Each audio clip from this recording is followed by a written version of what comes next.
On va commencer maintenant. Je m'appelle Roland Paris, je suis le directeur de l'École supérieure d'affaires publiques et internationales ici à l'Université d'Ottawa. Et il me fait grand plaisir de vous souhaiter tous et toutes la bienvenue à cette discussion avec la ministre des Affaires étrangères, Anita Anand, à l'occasion de ce sombre 4e anniversaire de l'invasion à grande échelle de l'Ukraine par la Russie. Et merci à vous, Madame la Ministre, de votre présence sur notre campus de nouveau et pour discuter de cet important sujet. Let me just say a quick word about our format. In a few moments, I'll invite Minister Anand to deliver some remarks. Then I'll have a chance to converse with her on this occasion of the 4th anniversary of the full-scale invasion. Then we will open the session up for questions from the audience, specifically from students. So if you have questions, start thinking about them right now. And it is our practice to begin all of our public events with an Indigenous affirmation in which we pay respect to the Algonquin people, who are the traditional guardians of this land. We acknowledge their long-standing relationship with this territory, which remains unceded, and we pay respect to all Indigenous people from nations across Canada who call Ottawa home. We acknowledge the traditional knowledge keepers, both young and old, and we honor their courageous leaders, past, present, and future. Et maintenant, pour présenter notre invité d'honneur, j'ai le plaisir de convier sur scène la rectrice et vice-chancelière de l'Université d'Ottawa, the one and only Marie-Ève Sylvestre.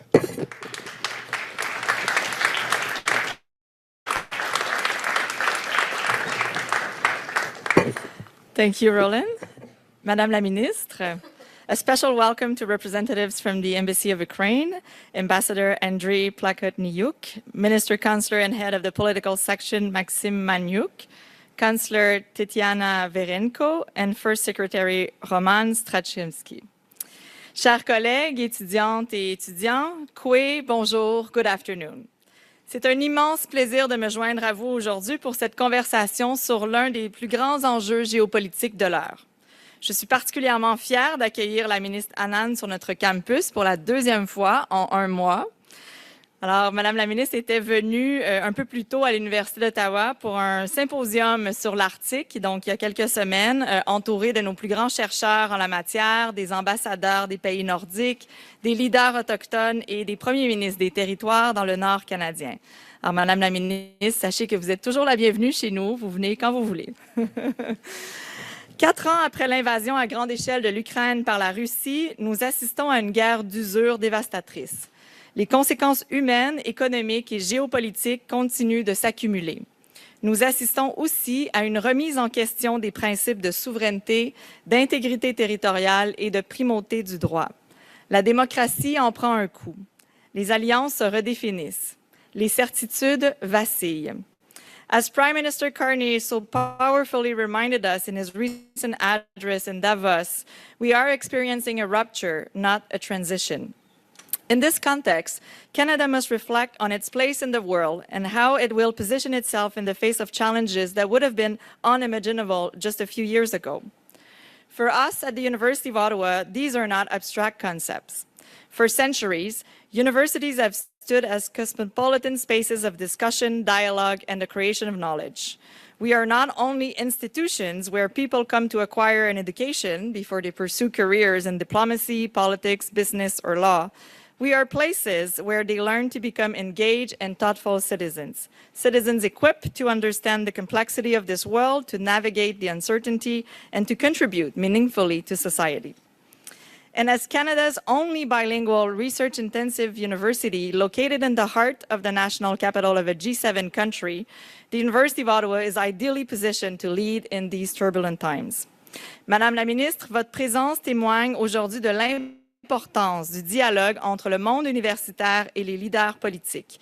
Merci d'avoir choisi de tenir cet important dialogue chez nous et merci à notre collègue Roland Paris d'avoir accepté d'agir comme modérateur. Bonne discussion.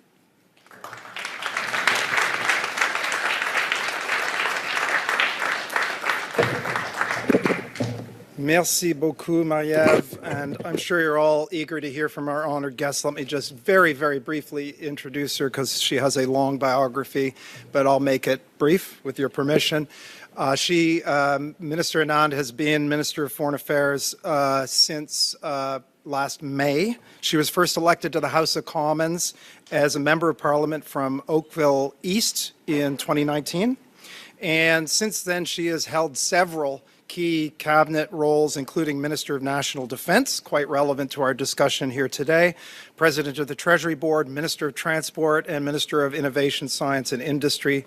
Most importantly, she used to be a law professor, having held positions at Western Queen's and the University of Toronto. So please join me in welcoming Canada's Foreign Minister, Anita Anand, to the stage, back to the university.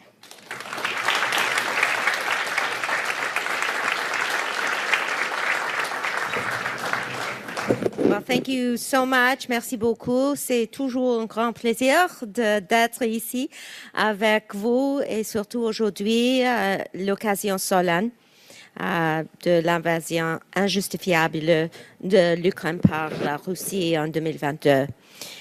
Ambassador, consular officials, students, and professors, it is just wonderful to see you all here today, but the occasion that we are commemorating is indeed a very solemn one and one that we must take seriously. Et aujourd'hui, je voudrais faire deux choses. Premièrement, je voudrais commencer par exprimer les affaires étrangères et la politique de nos affaires étrangères vers l'Ukraine. Et deuxièmement, je voudrais discuter la position stratégique de la Russie et aussi de l'Ukraine dans la guerre à ce moment-là. Est-ce qu'on va voir le paix? Peut-être nous pouvons le discuter dans le Q&A. Donc, je voudrais commencer par une réflexion personnelle. So, as Director Paris mentioned, I was the Minister of National Defense, and I was in that position at the time of the further illegal invasion in February 2022. And building up to February 24th, including at the end of 2021, I found myself newly appointed in defense and almost daily in a secret room, or SCIF, as they're referred to discuss the emerging intelligence about the buildup of Russian weaponry and arsenal at the Russia-Ukraine border on the east of the Donbass, as well as north in the Belarusian territory.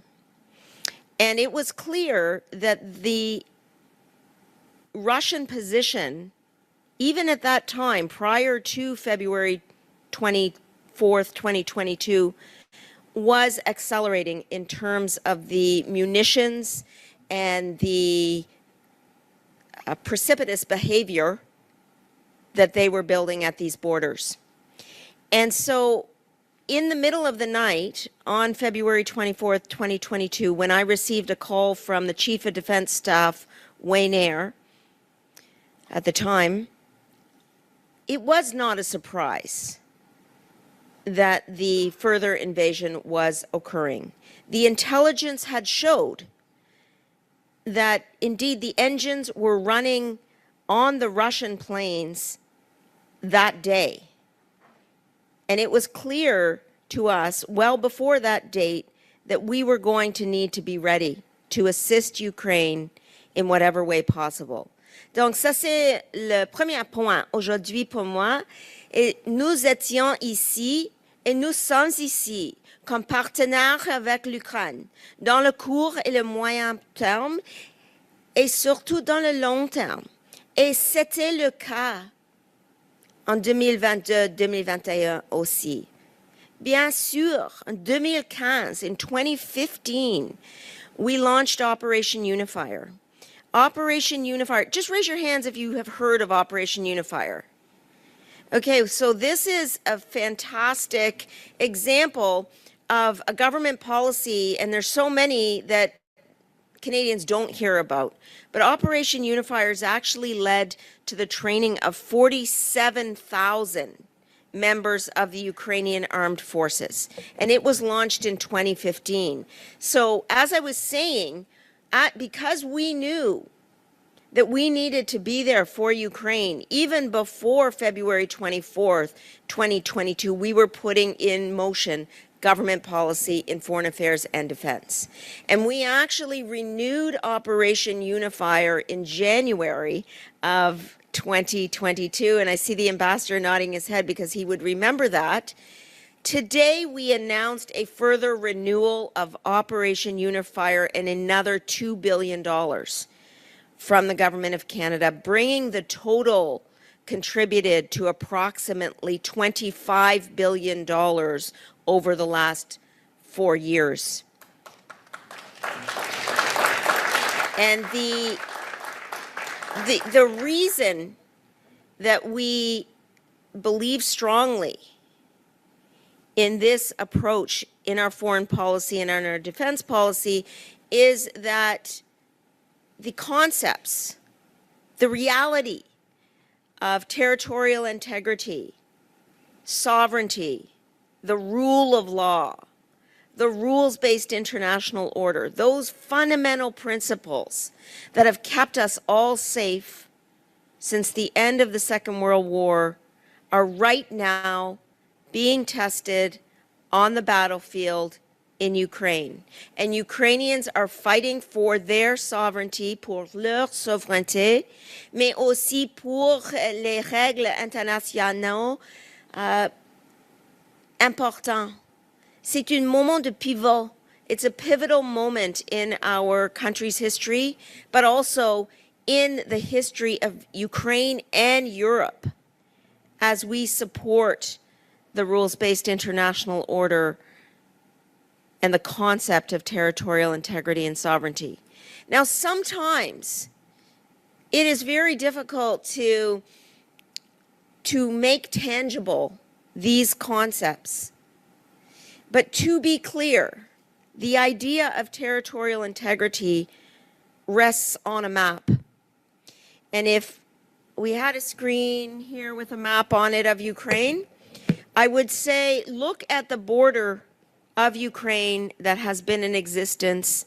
And this is the border that we are referring to when we say that the decisions about Ukraine's geography, the decisions about Ukraine's territorial integrity are not decisions for Russia or Vladimir Putin to make. Those are decisions for Vladimir Zelensky and the Ukrainian government to make. It is their future. It is their territorial integrity. It is their sovereignty, which is at issue. And that is why it is their decision to make, period. And so that's kind of been the gist of our foreign policy. We are participating in the coalition of the willing. We are bringing home Ukrainian children as fast as we can, those who have been abducted and taken and indoctrinated by Russia. And we are levying sanctions, 4,000 sanctions before today, and another 174 new sanctions that I announced this morning. We are also addressing, I'm sure you've heard about the very difficult toll that Russian violence and killing has had on Ukrainian energy infrastructure. Well, we are lowering the price cap on Russian crude oil from $47.60 US to $44.10 a barrel. We are leading on sanctions with sanctions on the shadow fleet. And we are amongst countries that are committed to Ukraine's longevity. We, Canada, is a leader. And we will continue to lead in this space for the very reasons that I outlined, the principles upon which the rules-based international order is founded. Now I want to turn for a moment to just talk a little bit about the strategy. C'est difficile d'exprimer en total la stratégie parce qu'il n'y a pas une démocratie dans la Russie. C'est pas possible de savoir en total le stratégie de Vladimir Poutine. Mais je voudrais mentionner quelques points. First, one that I've mentioned. Putin cannot redraw maps at will. Geography is not a matter that dictators can decide. The geographical boundaries of Ukraine represent their territorial integrity, and Canada stands for that principle and for Ukraine in this moment. That's a point I've made. You understand that. Let's go to point two. Point two is that I remember also, just after the further invasion, Vladimir Putin predicted that Kyiv would fall in 3 days. Okay, so by February 27th, 28th. After a week, at the most, we started to see tanks, Russian tanks, broken down on the highway north of Kyiv, and Kyiv did not fall. In fact, Kyiv is still standing, despite the fact that inhabitants of the capital city go for extended periods of time without electricity, without water, because of the impact, unjustifiable and illegal impact on their energy infrastructure. So I will say that we are here 4 years later, and the capital city and the country of Ukraine is still standing.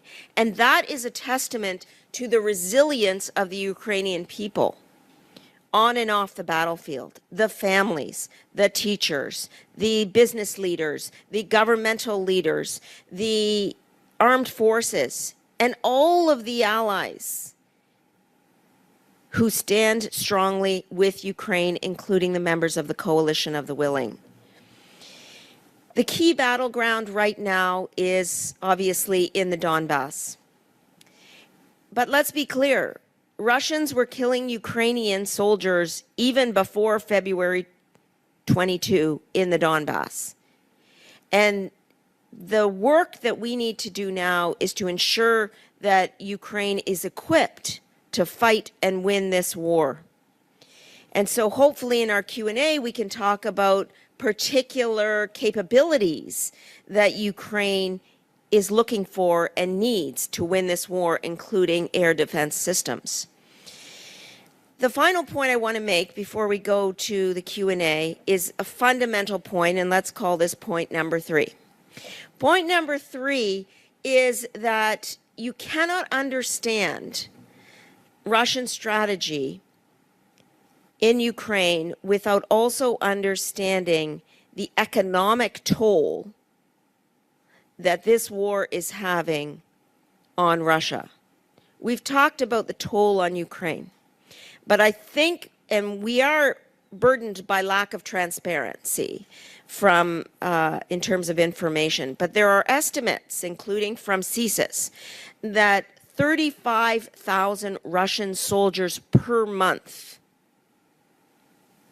are being killed on the battlefield. And since 2022, 1.2 million people. This is more losses than any major power since World War II. And the human toll and the human suffering for families, and as a mama for myself, I can only imagine how hard it is for the families who are experiencing the loss of loved ones on either side of the legitimate border. But there is another point to make.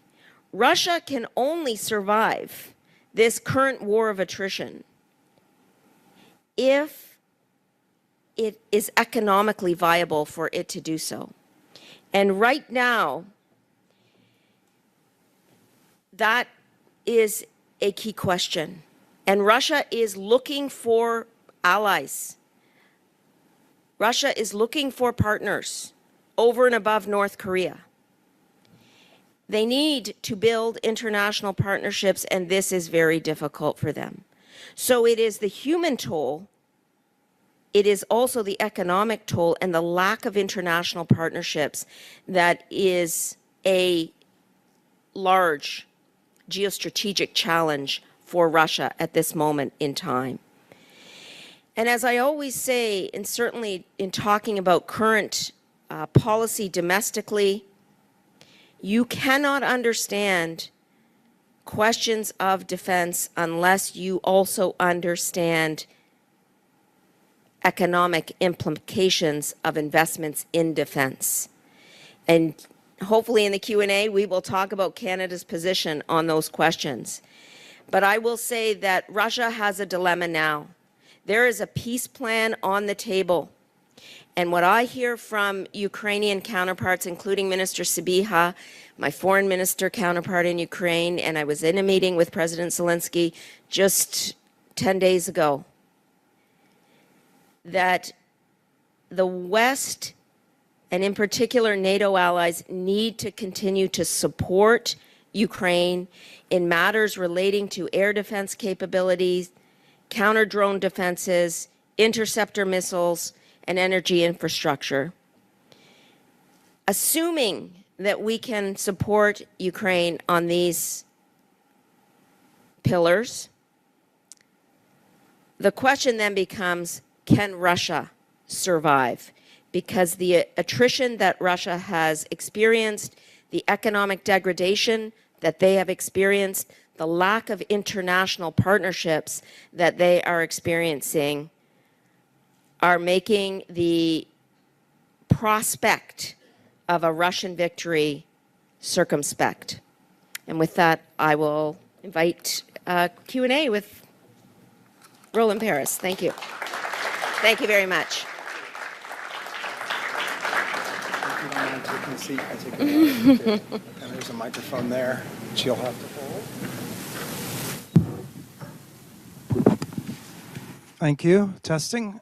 Thanks so much for those remarks. And I'd love to pick up where you left off and to ask you both about the state, your assessment of the state of the conflict right now, but also a little bit about the peace negotiations. You mentioned the 30 to 35,000 estimated Russian deaths per month, which is roughly equivalent to what they're recruiting. So, they're really strained in terms of their recruitment model. Ukraine, of course, is experiencing tremendous strain as well. Both countries economically strained. What is your assessment of the current state of the conflict? Would you call it a stalemate? Is there a trajectory? Does Russia, in your view, currently have the upper hand? Is Ukraine in a stronger position now than it was a year ago? How would you frame that? Well, that is the key question, really, because as I indicated, the fighting in the Donbass has not significantly led to Russian victories over the course of 4 years. So we are all very concerned that this war has lasted 4 years, on the one hand. On the other hand, Ukrainian armed forces members are fighting the battle of their lives, and they are doing it with determination and motivation and staying power. And that is what you are seeing on the front lines right now. I should add that at the same time that this fighting is going on, there is a peace process that is being negotiated. And Russian officials spend and have spent significant time in Florida trying to negotiate their way to peace. And what we are seeing now is that the block to achieving peace is not with Ukraine. It's actually on the Russian side. And historically, there had been naysayers indicating that Ukraine didn't want peace. That is not true. President Zelensky himself has said numerous times he wants to work with the United States. Ukraine wants peace. And at the same time, Ukraine must have its territorial integrity and sovereignty intact, which is a reasonable position to take.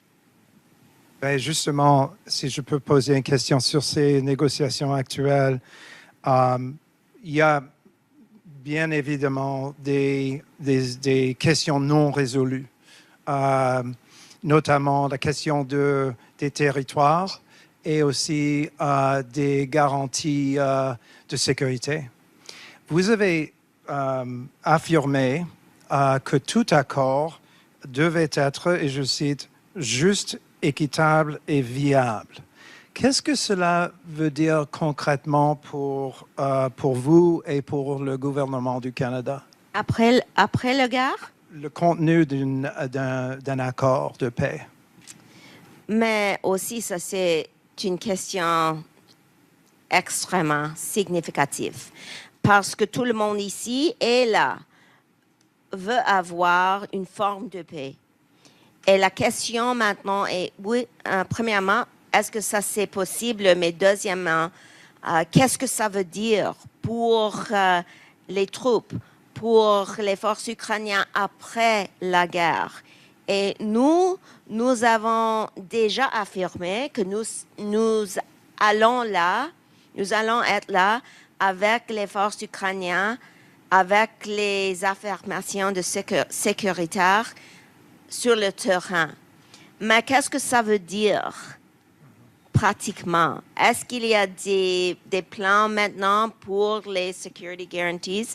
Ça, c'est la question qu'on débat entre nous et on va avoir les plans en place pour l'Ukraine avec nos alliés, avec nos partenaires.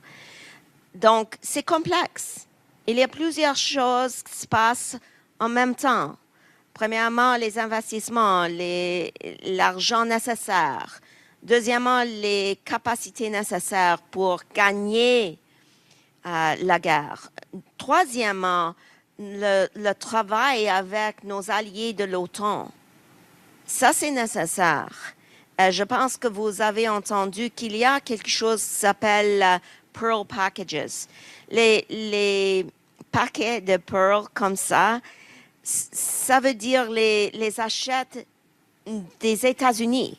On doit acheter les capacités américaines sur les programmes de Pearl. Donc, est-ce qu'il y a quelque chose d'autre que nous pouvons faire? Ça, c'est la question toujours. Donc, ça, c'est la raison pour laquelle nous sommes là avec les enfants ukrainiens. Nous sommes là pour l'énergie. Nous sommes là avec les sanctions, avec le 25 milliards de dollars. Donc, les affaires étrangères, notre politique, c'est très complexe maintenant parce que la situation est très complexe aussi. Thank you for making the announcements today, by the way. And there's no question Canada has been an incredibly strong supporter of Ukraine. And I see the representatives from the Ukrainian embassy nodding their heads. And it's hard to imagine a more worthy cause to support than the courageous defense of Ukraine by Ukrainians. When you talk about security guarantees, I get it that these things, that everything is in motion. The war is still on, the negotiations are happening. At the same time, these conversations are happening, and you have previously said that any security guarantees need to be strong and credible, and that as recently as your meeting with President Zelensky in Munich, that Canada is ready to contribute to multilateral security guarantees in Ukraine. So what kinds of guarantees are you considering? And is there any chance we'll see Canadian combat troops on the ground in Ukraine? As I said, the planning relating to security guarantees is in motion and are being led by these security guarantees and that planning being led by Minister McGuinty from a Canadian perspective, as well as the Chief of Defence Staff, remembering that Canada is well recognized because of the contributions relating to Operation Unifier, the expertise on the ground, the planning center at Wiesbaden. There are Canadians in particular who are leading planning and advice as a general matter. In terms of after the war and what we will see on the ground, that is a continued conversation and exercise that is occurring. And it is impossible right now to lay a plan out on the table given that the situation on the ground is so volatile. And at the end of the day, we and Ukraine is searching for a peaceful resolution within its territorial boundaries. And that is the frame in which we're working. J'aimerais vous poser une question sur la politique étrangère de façon plus générale. Vous avez indiqué que le gouvernement va publier une stratégie de politique étrangère après la diffusion d'une stratégie de sécurité nationale.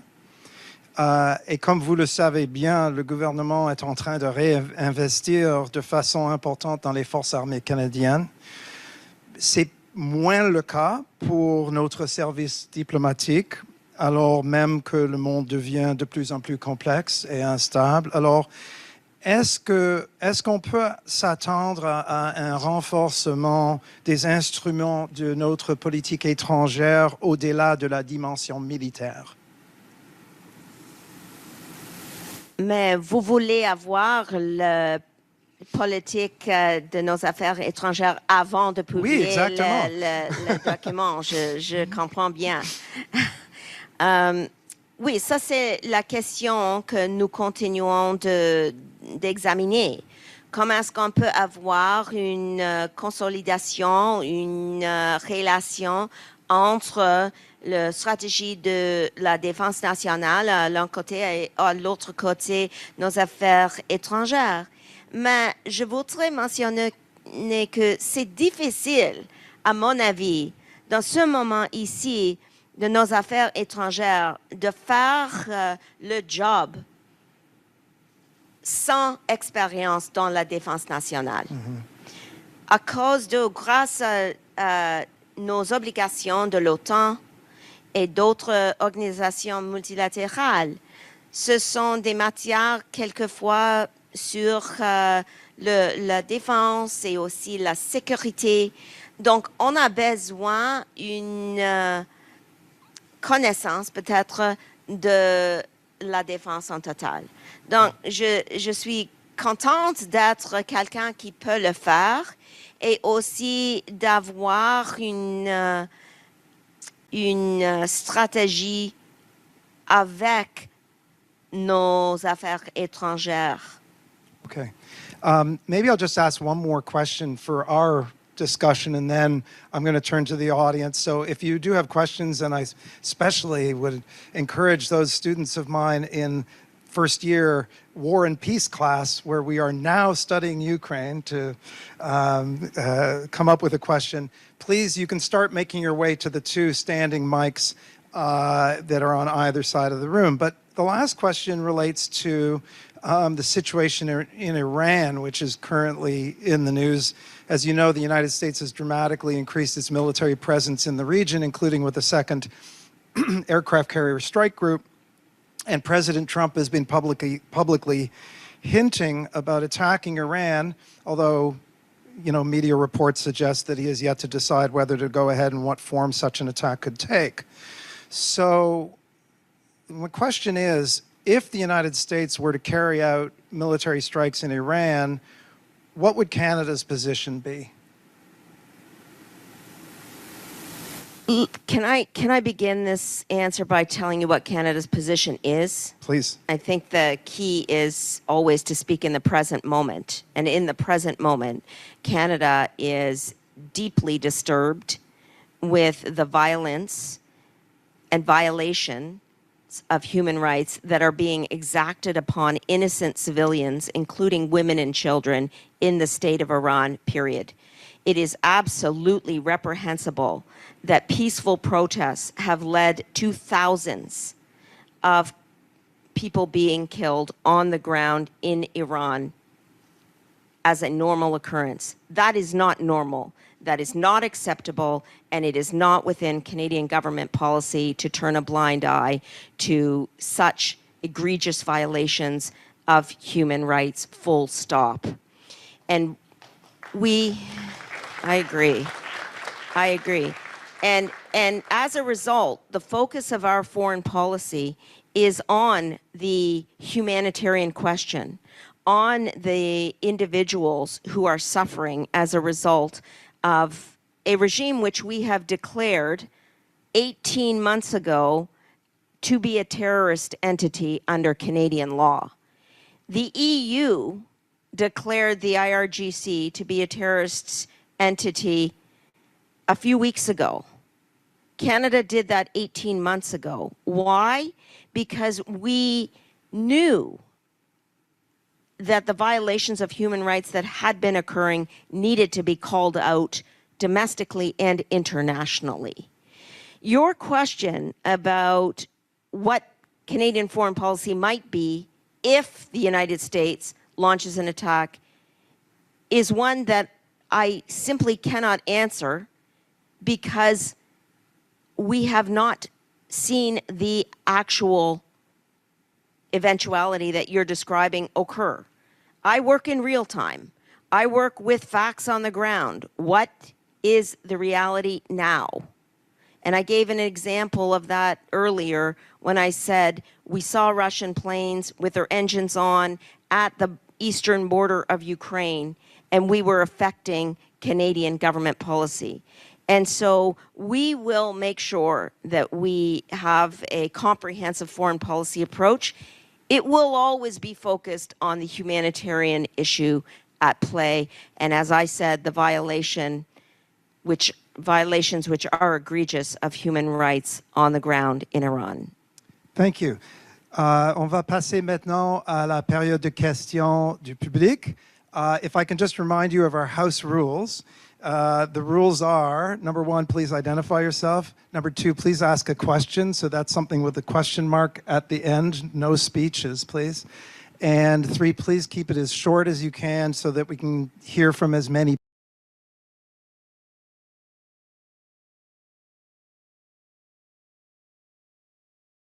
All right, we are going to foreclose that for this session, and I hope you'll leave your comments. Please, if you haven't got anything good to say, don't bother. But if you've got your thoughts or real thoughts, not nasty comments, leave them, please. We like to read them and give you a reply. Don't forget to like, follow, and subscribe. We'll see you later.